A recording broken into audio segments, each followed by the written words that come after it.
When I walk in and shut the door, I leave the troubles of the world behind. It is a very reassuring and peaceful environment.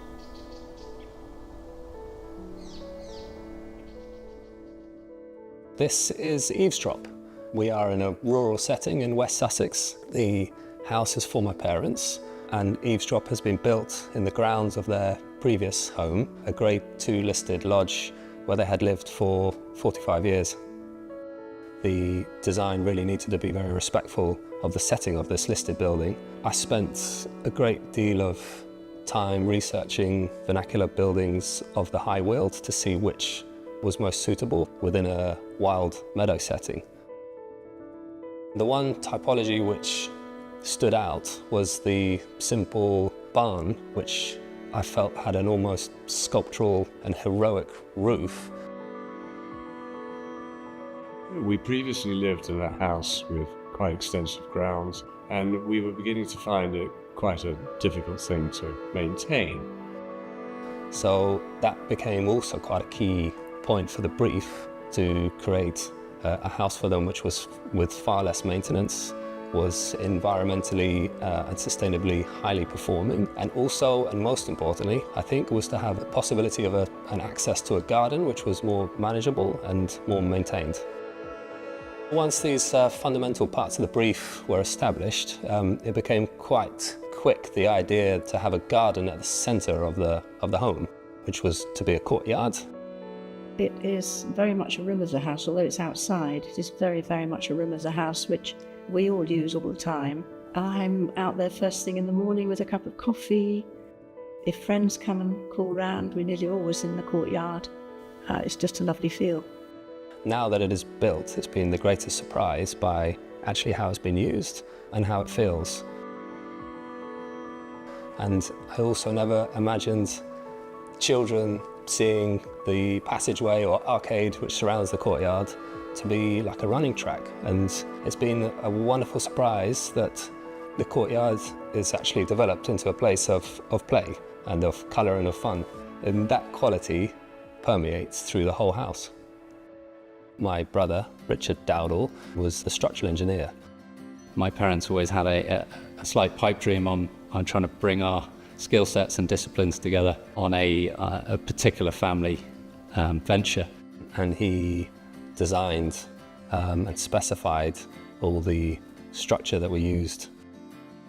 One of the key concepts behind the scheme was to use a minimal amount of materials to create a complex geometry and a large space. The complexity of the geometry is really driven by the sculptural shape of the roof. The ridgeline starts at its lowest level, which faces the listed lodge building. And then from that point, the ridgeline rises to the southwest corner.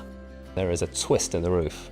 And to achieve a build in this way became quite a collaborative effort, and also gives certain prominence to the living room and allows for that space for the main living area of the house. Having thought that my parents were bought into the idea of a very open plan living space, my mum's approach was still quite keen to have certain areas almost within particular zones. And that meant that we created some quite bespoke partitions. The stone is taken partly from offcuts that were left from the outside of the house. You can flow through from one to the other, and they all have their own separate atmosphere. There's also an unusual eaves detail that we have for the house, where the rainwater runs straight from the eaves and falls like a curtain directly into a perimeter ground drain which runs around the property. The water is collected and is used to water the garden, but the action of the water falling from the eaves is called an eavesdrop, and it's where the house has borrowed its name. The idea to use such traditional materials came in very early discussions. We have a Goxhill clay tile for the roof. We had to spend a lot of time and care to make sure that the tile dimensions and proportions and how they are laid could adapt to the twist that was required for the roof. The external walls of the house are made from Clipsham limestone. The interplay of the Clipsham stone, the rough cut with the smooth ashlar finish around the house is very, very eye-catching.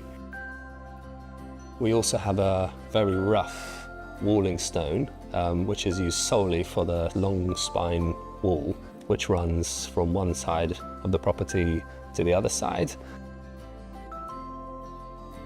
I feel hugely privileged to have been able to design and build a home for my parents. I was so strongly aware of the risk from the beginning of creating an environment for them which was so completely foreign in relation to how they've been living for such a long time. We can flow from room to room effortlessly, and I couldn't think of an easier way of living. I think the house is magical, and we love it.